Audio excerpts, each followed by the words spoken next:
Bonjour tout le monde et bienvenue à ce webinaire qui porte sur la collaboration BIM efficace dans SIA Ingénieur 21.1. Je m'appelle Tarek Cheyban et je suis ingénieur au support technique chez SIA. Et donc le webinaire d'aujourd'hui va porter sur les nouveautés dans SIA 21.1 concernant les liens BIM. Donc on va d'abord parler des nouveautés concernant le format SAS.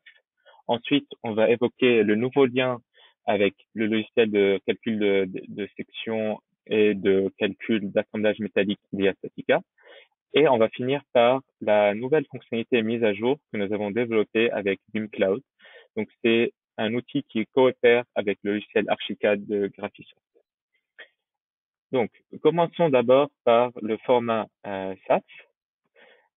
Et juste, excusez-moi, avant cela, un petit mot sur le déroulement du webinaire. Le micro des participants va être coupé pendant la présentation, mais vous pouvez utiliser la fenêtre des questions pour poser vos questions lors de la présentation et nous pourrons laisser un petit peu de temps à la fin pour répondre à ces questions.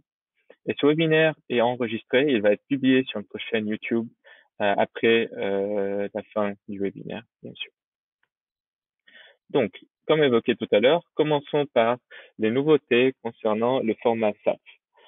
Donc, la principale nouveauté, c'est le support complet du format 2.0, le nouveau format 2.0, qui nous permet de prendre en compte quelques nouveaux types d'objets qui n'étaient pas pris en compte dans les anciennes versions du SAS, et nous allons les parcourir un à un. Nous avons d'abord le nouveau objet qui s'appelle Structural Curve Action Thermal, qui est le nom spécifique SAS pour l'objet connu sous charge thermique sur 1D dans SIA Engineer. Donc, nous pouvons maintenant importer ou exporter des charges thermiques sur des barres avec le format SAS. Ensuite, nous avons l'autre objet qui s'appelle Structural Surface Action Display. Donc, c'est en fait l'objet qu'on appelle panneau de charge dans SIA. Donc, ça va nous permettre maintenant de créer ce type d'éléments pour mettre des charges surfaciques et on va pouvoir donc les prendre en compte au format SAS. Ensuite, il y a l'objet Rel Connect Legit Cross qui est en fait l'objet lié aux liens transversaux dans SIA Engineer. Donc, ce type d'objet peut également être créé dans SIA et exporté, ou bien créé dans un autre logiciel et importé également dans SIA Engineer. Il y a également deux autres nouveaux objets. Il y a la possibilité donc maintenant de prendre en compte les moments linéiques appliqués sur les bords des sous-régions ou sur les bords d'ouverture. Et également, les charges, les moments linéiques sont pris en compte. Donc, le nom respectif de ces deux objets sont Structural Curve Action et Structural Curve Moment. En réalité, ces objets étaient déjà supportés dans les anciennes versions du SAS et donc dans les anciennes versions de SIA, mais nous ne pouvions pas les prendre en compte sur ces bords-là.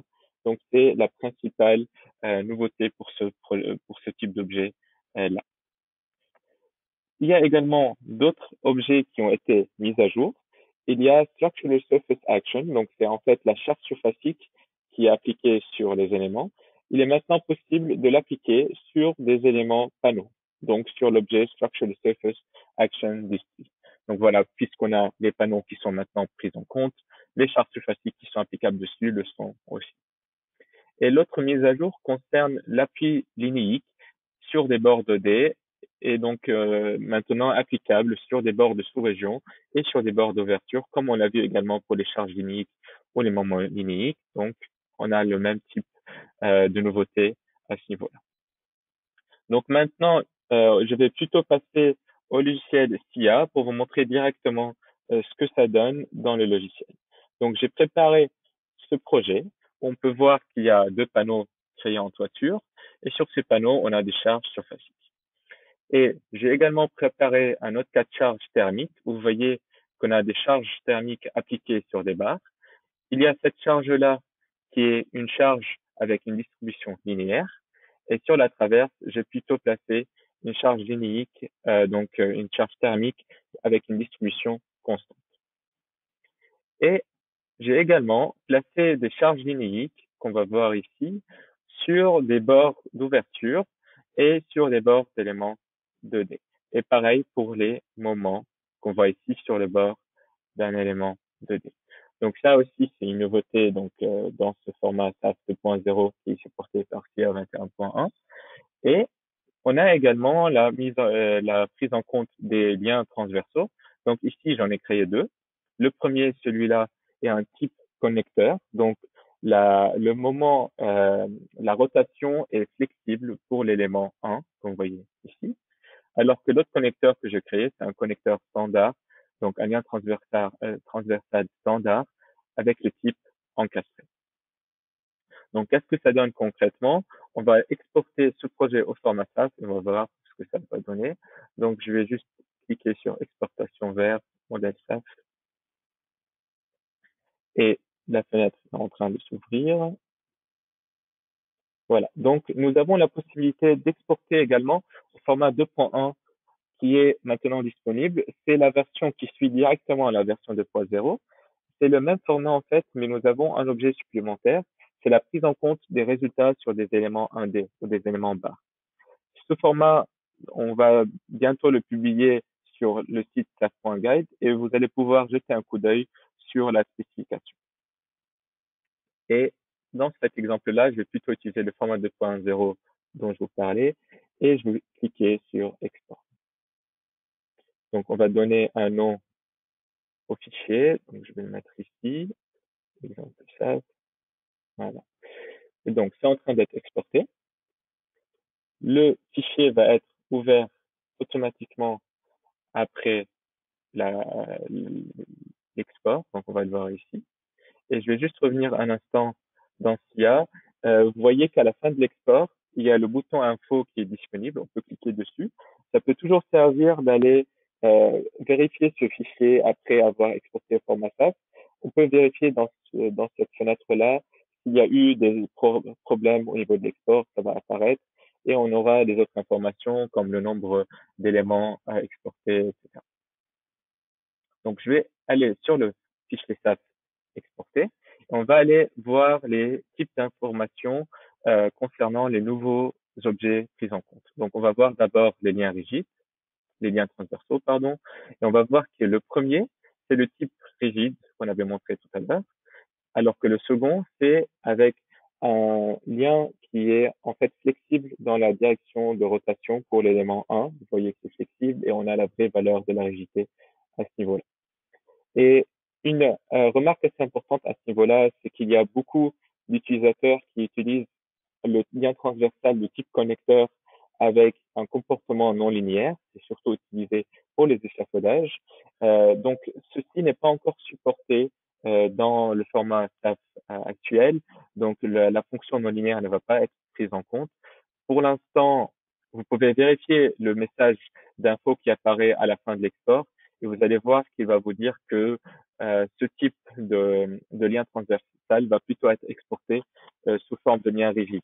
Donc, si vous l'importez dans SIA depuis un autre logiciel, il va falloir le remodifier manuellement pour l'instant, mais bien sûr, on est en train de travailler dessus pour que tous les types de liens transversaux puissent être exportés et importés tels quels. On va aller voir également d'autres types de données. Il y a également ici le Structural Curve Action. Donc ici, on va voir les charges linéiques sur les barres ou sur les bords. Et donc, vous voyez qu'on a bien les deux charges linéiques qu'on a appliquées sur le bord d'une ouverture et sur le bord d'une sous-région. On va passer ensuite au Structural Curve Action Thermal. Donc, c'est l'objet lié aux charges thermiques sur barre. Donc, on voit bien les deux premières charges appliquées avec une distribution linéaire et les deux autres charges qu'on avait vues qui avaient une distribution constante. Il y a également le Structural Surface Action, donc ce sont les charges surfaciques. Et on voit bien qu'elles sont appliquées sur deux éléments, LP1 et LP2, qui correspondent au panneau de charge qu'on a créé dans notre modèle. Donc, on voit bien qu'on peut exporter les charges surfaciques sur ce type d'objet. Et on va voir justement ces panneaux de charge dans le type Structural Surface Action History. Et là, vous voyez donc les deux panneaux LP1 et LP2. Et leurs propriétés sont les mêmes que ce qu'on verrait dans SIA. Donc, on a toujours l'orientation du repère local. On a les coordonnées des différents nœuds qui forment les coins du panneau etc. Donc voilà en résumé les nouveautés concernant le format SAS. Et je vais revenir un instant sur ma présentation et on va passer à une autre partie que j'aimerais vous mentionner. C'est en fait le répertoire SAS qui est maintenant disponible sur le site GitHub. Donc c'est en fait disponible publiquement. Donc n'hésitez pas à rejoindre les discussions et remonter les problèmes que vous trouvez dans la documentation et de proposer de nouveaux attributs et objets à prendre en compte dans le format SAS. Et une dernière remarque sur ce format-là, la documentation sur le format SAS se trouve sur sas.guide, donc n'hésitez pas à aller le consulter. Il y aura bientôt la publication de la documentation sur le nouveau format SAS 2.1. Donc, on va passer maintenant au deuxième sujet de ce webinaire, qui est le nouveau lien avec le logiciel IDEA Statica. Donc, on avait déjà un lien avec IDEA Statica, mais qui était en fait juste lié aux assemblages. On a maintenant le nouveau lien qui a été introduit dans SIA 21.1 et qui coopère avec IDEA Statica Checkbot, qui est l'outil de gestion utilisé pour passer dans les outils dédiés au calcul des assemblages et aussi au calcul des éléments. Donc, on a aussi la possibilité d'exporter des éléments qu'on va calculer avec IDEA Connection, donc avec IDEA Number plutôt cette fois-ci, l'application spécifique IDEA Number. Donc, je vais expliquer brièvement ce qui se trouve en réalité derrière ce lien. Il s'agit d'un lien externe dont la base est le format SAS. Et ce lien externe est une sorte de lien avec SIA Engineer que vous allez pouvoir utiliser dans le futur avec votre propre application. Nous sommes donc en train de travailler sur de la documentation expliquant comment utiliser ce lien externe qui peut écrire et lire des fichiers SAS à partir d'un autre logiciel et communiquer avec CIngenier. Le nouveau lien se fait donc avec IDEA Checkbot, et permet de modéliser et vérifier des assemblages et vérifier des éléments assis. L'amélioration principale est au niveau de la sélection des éléments à exporter, qui se fait simplement par une sélection dans l'interface graphique de SIA et l'outil dédié est ouvert à travers Checkbot. La gestion des cas de charge qu'on veut prendre en compte pour le contrôle de l'assemblage peut également se faire dans Checkbot directement, ce qui est une amélioration assez importante aussi. Donc, je vais passer à nouveau dans SIA Engineer pour vous montrer cette nouveauté. Donc, je vais fermer la fenêtre du fichier SAS et je vais passer au projet que j'avais préparé pour l'export avec IDEA. Donc, c'est le même projet que tout à l'heure et vous voyez donc que dans ce projet, j'ai déjà des cas de charge qui sont créés. J'ai également des combinaisons qui sont créées ici. Donc, j'ai deux combinaisons enveloppes qui sont créées directement à partir des eurocodes d'une manière automatique. Et on a une combinaison linéaire et une combinaison enveloppe créée manuellement. Donc, comment accéder à ce nouveau lien avec IDEA? Vous pouvez le chercher dans SIA Spotlight en haut en tapant IDEA, vous voyez IDEA Statica, ou bien vous pouvez y aller dans Dimensionnement, Outils externes et IDEA Statica. Ici. Donc, je clique dessus et ça va ouvrir l'outil.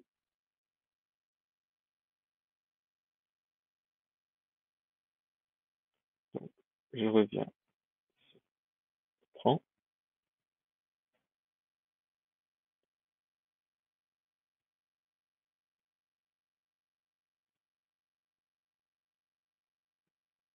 Voilà, donc Checkbot c'est ouvert. Et donc, si vous n'aviez pas déjà travaillé sur le projet, il va falloir enregistrer le projet dans un certain dossier. Mais là, comme je l'avais déjà fait, j'accède directement à l'interface d'IDEA Checkbot. Donc, vous voyez à l'écran ici, dans l'interface principale, on voit les éléments que j'avais déjà importés. Et on voit à gauche, donc, les attaches qui ont été importées et l'élément qui a été importé. Comment est-ce qu'on fait cet import? Pour les attaches, c'est simplement avec ce bouton-là. Donc, il faut au préalable sélectionner les nœuds concernés dans SIA. Et pour les éléments, c'est avec ce bouton-là. Il y a également les possibilités qu'on voit ici dans éléments actuels. Vous avez, dès que vous choisissez une attache ou un élément, vous pouvez l'ouvrir avec ce bouton-là pour aller le calculer et le contrôler. Et vous avez également le bouton réinitialiser pour remettre à zéro l'élément concerné. Et vous avez la synchronisation pour mettre à jour le modèle à partir du fichier SIA. Donc, s'il y a eu des modifications dans le fichier original SIA, ça va être pris en compte à ce niveau-là. Et une notion importante, c'est la gestion des cas de charge et des classes qu'on va utiliser pour le contrôle. Donc, si je clique ici sur charge, il y a cette fenêtre-là qui va s'ouvrir. Et vous voyez à gauche les cas de charge disponibles pour le contrôle et les combinaisons. Donc, pour les combinaisons, on voit ici qu'il nous en manque une par rapport aux 4 combinaisons qu'on avait vues dans SIA. En fait, c'est dû au fait que IDEA ne va pas pouvoir gérer et créer automatiquement des combinaisons selon les eurocodes. Il faut donc au préalable, dans SIA, créer les combinaisons qu'il nous faut. Ça doit être des combinaisons linéaires ou des enveloppes. Donc, si vous avez une enveloppe créée par défaut aux eurocodes dans SIA, vous pouvez l'éclater en sous-enveloppe ou en combinaison linéaire, et ces dernières pourront être importées comme ces trois-là qu'on voit ici. Et donc, par défaut, il y a cette classe-là qui est créée, qui contient des combinaisons à prendre en compte, mais on peut créer notre propre classe en cliquant sur le plus ici, et on va pouvoir la renommer. Donc, je vais l'appeler par exemple ma classe, et je peux simplement aller sélectionner une combinaison et la mettre ici. Donc là, cette combinaison est disponible dans la classe que je viens de créer. Et pareil, je peux prendre l'autre combinaison et la placer ici. Je peux enregistrer ça. Et du coup, pour ouvrir une attache, une des attaches qu'on avait déjà importées, on peut cliquer dessus, soit à gauche, soit à l'écran. Et à droite, on peut choisir pour quelle classe on veut faire le contrôle ou le calcul. Donc, je peux choisir, par exemple, la nouvelle classe que je viens de créer. Il va falloir, avant de l'ouvrir avec ce bouton-là, charger l'actualisation pour prendre en compte ces nouvelles combinaisons qu'on va utiliser pour le calcul. Et donc, pour l'import des attaches en elles-mêmes, comment ça se fait? Je vais faire un petit exemple. Donc ici, je vais aller dans SIA. On va essayer d'importer cette partie-là. Donc, je vais sélectionner ce nœud avec les barres qui sont connectées. Je vais revenir dans IDEA Chatbot et je vais cliquer sur Attache. Et donc, comme mentionné précédemment, il suffit de sélectionner les éléments de l'interface graphique dans SIA et on aura un import très simple dans IDEA Chatbot avant de les ouvrir dans IDEA Connection après. Donc, on voit ici l'import de cette nouvelle attache avec également les autres attaches qui sont liées aux barres concernées en même temps. Et si je veux également importer un élément, donc je reviens dans IA. Imaginons qu'on veuille importer cet élément-là, je peux le sélectionner et je vais aller à nouveau dans Checkbot et cliquer cette fois-ci sur élément.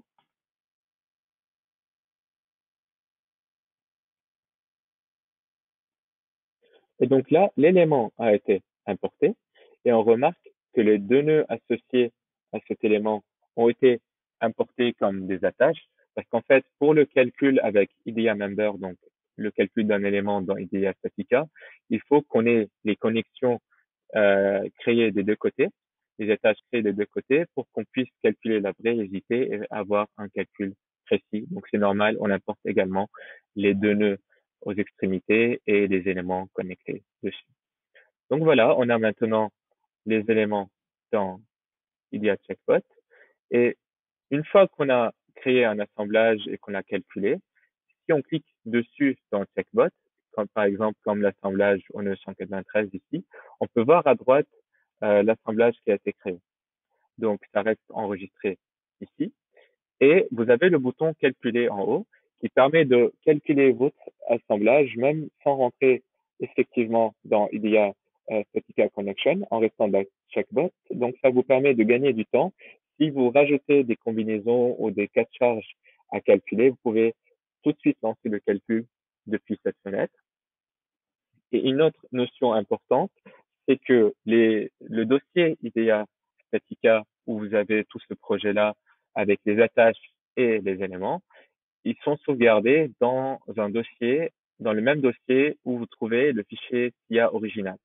Donc, les deux vont toujours être connectés, sauf si vous allez copier votre projet IDEA, votre dossier IDEA ou votre votre fichier SIA et le placer dans un autre dossier. Donc là, la liaison va être perdue et les deux fichiers vont travailler indépendamment l'un de l'autre. Donc voilà en résumé des nouveautés par rapport à ce format d'échange, à ce nouveau format d'échange. Mais juste pour en finir avant de passer au sujet suivant, il faut mentionner quand même qu'il y a certaines limitations qui sont encore en place dans ce lien. Et comme en fait la base du lien est le format SAS, on est limité par ce qui est possible avec ce format-là. Donc pour l'instant, nous ne pouvons pas importer les combinaisons non linéaires. Nous sommes en train de travailler dessus avec bien sûr d'autres améliorations à ce niveau-là pour les versions futures du lien. Donc, je vais revenir sur ma présentation et on va passer au dernier sujet de ce webinaire d'aujourd'hui. C'est la fonctionnalité mise à jour qui a été rajoutée dans le lien avec BeamCloud. Donc, BeamCloud, comme mentionné tout à l'heure, c'est un outil de stockage dans le cloud qui est la propriété de l'entreprise Graphisoft. Et donc, c'est en fait une fonctionnalité qui ressemble à la mise à jour à travers un fichier SAS. Nous allons voir à quoi ça ressemble concrètement. Donc, et juste un petit mot sur BeamCloud. Donc, comme c'est une application qui appartient à Graphisoft, l'application Archicad est connectée à BeamCloud, tout comme SIA Engineer qui l'est aussi, bien sûr. Donc, c'est un stockage cloud où les différentes révisions d'un projet peuvent être placées. Donc, quelle est l'utilité de cette fonctionnalité mise à jour? Pour la comprendre, il faut voir comment le workflow est réalisé d'habitude. Donc, imaginez que l'architecte modélise le projet dans Archicad. Il va placer les éléments structuraux et il va exporter son modèle dans BeamCloud avec éventuellement les applis qui sont déjà créés, etc. Et l'ingénieur pourra venir importer ce fichier avec le lien BeamCloud dans SIA Engineer. Mais en fait, le problème, c'est que des fois, au cours d'un projet, il y a des mises à jour, il y a des changements de géométrie, un changement de section, il y a des éléments qui vont être ajoutés ou supprimés. Donc, d'habitude, on avait besoin de refaire la modélisation dans SIA dans le sens où il faut changer à nouveau les éléments rajoutés comme les charges et les applis. Mais nous avons donc développé cette option de mise à jour qui permet de prendre en compte ces modifications tout en gardant les objets ou les données additionnelles rajoutées aux éléments. Donc, par exemple, pour qu'on soit ce qu'on voit à l'écran, la différence entre la révision initiale et la nouvelle révision, c'est que nous avons étendu un petit peu la dalle et donc, bien sûr, le voile a été étendu en même temps. Nous avons rajouté un poteau avec son appui et il y a une ouverture qui a été rajoutée dans le voile. Donc, tout ça a été pris en compte avec la mise à jour et les charges qui étaient appliquées, par exemple, sur la surface de la dalle et sur le voile, ça a été étendu de la même manière, donc ça a été gardé et pris en compte. Donc, on va passer directement à l'outil Archicad pour vous montrer un exemple concret. Donc, je vais partir de ce projet-là et dans Archicad, vous voyez qu'on a également accès au modèle analytique que nous voyons à l'écran. Vous voyez les nœuds, vous voyez également les applis qui sont placés. Donc, on peut basculer de vue et revenir dans un modèle structurel avec ce bouton-là. Et donc, le modèle analytique, il peut être créé dans Archicad en suivant certaines règles et il faut qu'on soit dans l'environnement de travail d'un ingénieur structure.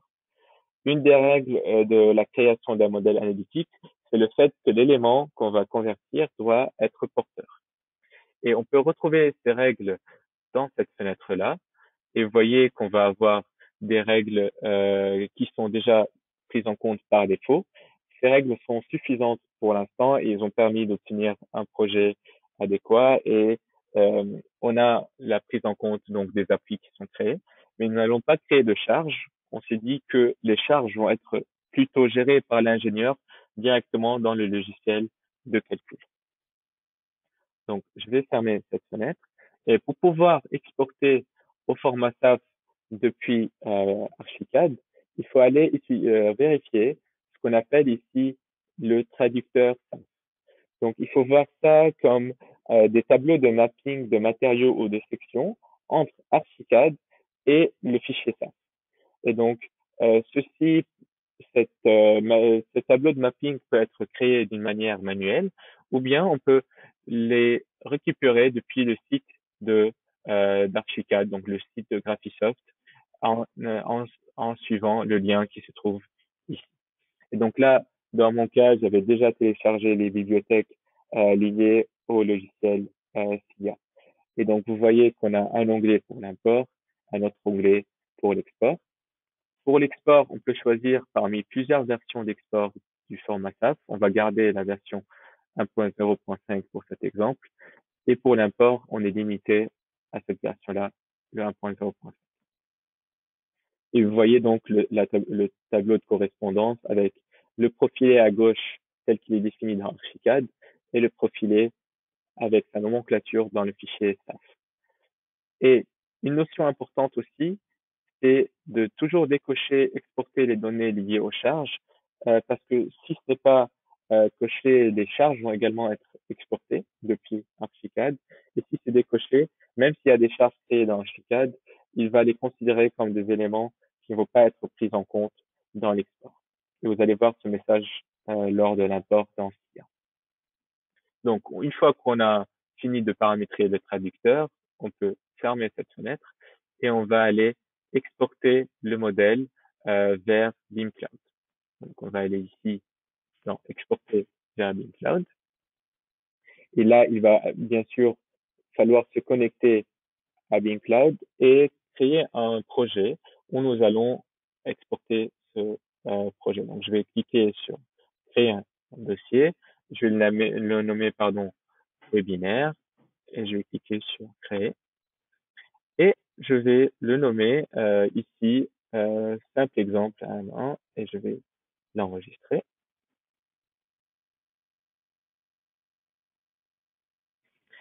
Et nous allons revenir dans SIA.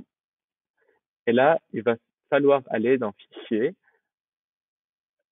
ouvrir à partir de, et on va prendre BeamCloud. Et donc là, bien sûr, il va falloir se connecter avec vos identifiants et on va aller trouver le dossier où on a enregistré le fichier.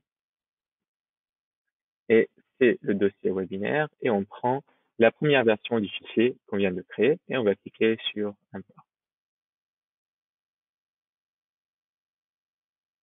Et donc là, on voit qu'on a bien récupéré le projet tel qu'on le voyait dans Archicad. On peut visualiser les volumes ici avec l'ombrage et on voit que les applis ont également été importés. Et pour les cas de charge, il n'y en a pas qui ont été créés puisqu'on l'a désactivé dans l'export. Et donc, je vais juste aller activer le pas propre et rajouter un cas de charge LC2 permanent. Donc, pour l'exemple, je vais rajouter des charges surfaciques sur les éléments. Donc, bien sûr, je vais pas mettre des charges dans différents cas de charge différents. Et bien sûr que les charges, par exemple, horizontales qu'on voit sur les voiles, ça pourrait être placé dans un cas de charge de vent, par exemple. Mais là, j'ai tout placé dans ce cas de charge permanent. Et on va revenir dans Archicad et je vais rouvrir un projet où on a fait une mise à jour de ce fichier. Et donc, dans cette mise à jour, comme vous voyez dans le modèle structurel ici, nous avons rallongé un petit peu la dalle et le voile qui est connecté en dessous. Nous avons rajouté un poteau, une ouverture, et si on passe en modèle analytique, vous voyez qu'on a bien sûr rajouté également un appui en pied de poteau. Donc, on va devoir refaire un export et avant de le faire, on peut aller vérifier à nouveau les traducteurs SAS. Donc, au niveau de l'export, on voit qu'on a toujours la bonne bibliothèque et on a exporté données liées aux charges qui est désactivé. Donc, tout est bon et on peut aller exporter vers BeamCloud. Donc, on va rester dans le même dossier que tout à l'heure, donc dans le dossier binaire, et je vais juste l'enregistrer sous le même nom. Donc, ça va créer une révision du fichier. En revenant dans SIA, on va aller dans Fichier et cette fois-ci mise à jour à partir de BeamCloud. Donc ça, c'est la nouveauté qui a été introduite dans SIA 21.1. On va aller chercher le dossier, comme tout à l'heure. On va prendre le nouveau fichier. Donc, vous voyez que maintenant, nous avons deux révisions. On va prendre la plus récente et on va cliquer sur Import.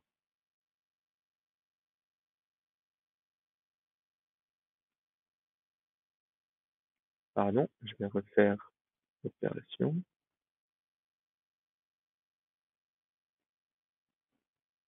Ah oui, la fenêtre s'est ouverte sur notre écran. Excusez-moi. Donc, il y a ce message qui s'affiche après l'import et vous avez le choix de voir un message détaillé de cette mise à jour. Donc, ça, on l'utilise d'habitude quand on a un projet assez conséquent. On va aller vraiment vérifier tout ce qui s'est passé.